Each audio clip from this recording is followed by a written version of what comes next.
பிரியமானவர்களே, எப்படி இருக்கீங்க? சந்தோஷமாக இருக்கீங்களா?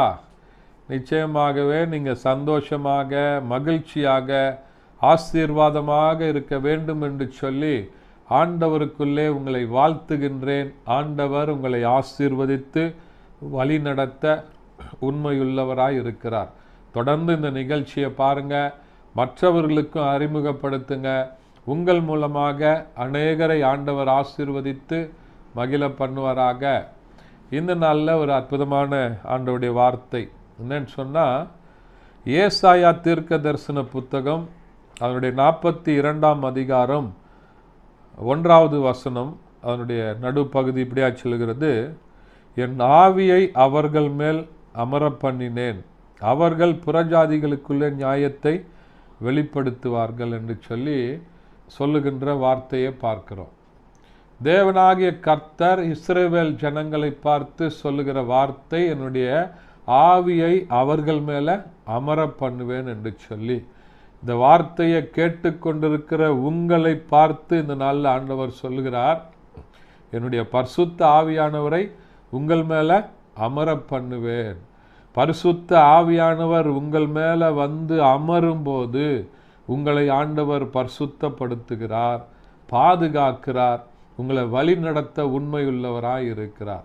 எனக்கு அருமையானவர்களே, ஒருவேளை எனக்கு தெரியாது, நீங்கள் இந்த நாளில் என்ன செய்வது என்று சொல்லி ஏதாவது காரியத்தை குறித்து எதிர்பார்த்து கொண்டிருக்கிறீங்களா?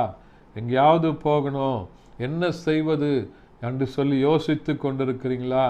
ஐயா, என்னுடைய வாழ்க்கையில் இவ்வளோ பெரிய பிரச்சனை, இவ்வளோ பெரிய வியாதி, இவ்வளோ பெரிய வேதனை, நான் என்ன பண்ணுறது, எங்கே போகிறதுன்னு தெரியலையே.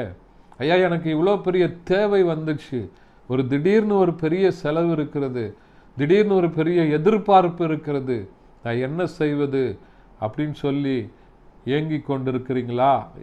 நினைத்து கொண்டிருக்கிறீங்களா? இன்றைக்கு ஆண்டவர் சொல்லுகிறார், என்னுடைய ஆவியை உங்கள் மேலே அமர பண்ணுவேன் என்று சொல்லி. இந்த பரிசுத்த ஆவியானவர் உங்களுக்குள்ள வரும்போது உங்களை பலனடைய செய்கிறார். நீங்கள் எதில் பலவீனப்பட்டிருக்கிறீங்களோ, எதில் குறைவுபட்டிருக்கிறீங்களோ, எதில் ஆண்டவரை நோக்கி பார்த்து கொண்டிருக்கிறீங்களோ, அதை ஆண்டவர் உங்களுக்கு இன்னைக்கு ஆசீர்வாதமாக நடத்துவதற்கு உண்மையுள்ளவராய் இருக்கிறார். ஏன் சொன்னால் வசனம் சொல்லுகிறது, ஆவியானவர் எங்கு உண்டோ அங்கு விடுதலை உண்டு. இந்த நாளில் ஆண்டவர் பரிசுத்த ஆவியானவரை உங்கள் மீது அமர பண்ணி உங்களை ஆசீர்வதித்து வழி நடத்த உண்மையுள்ளவராய் இருக்கிறார். ஜெபிக்கலாமா? பரிசுத்த பிதாவே, உம்மை துதிக்கிறோம், உம்மை ஸ்தோத்தரிக்கிறோம், உம்முடைய நாமத்தை மையப்படுத்துகிறப்பா. இந்த வார்த்தையை, வசனத்தை கேட்டு கொண்டிருக்கிற ஒவ்வொரு பிள்ளைகள் மேலும் உடைய பரிசுத்த ஆவியானவரை அமர பண்ணுவீராக, ஆசீர்வதிப்பீராக, ஆவியானவர் விடுவிப்பீராக. இயேசுவின் நாமத்தில் பிதாவே, amen. Thank you. God bless you.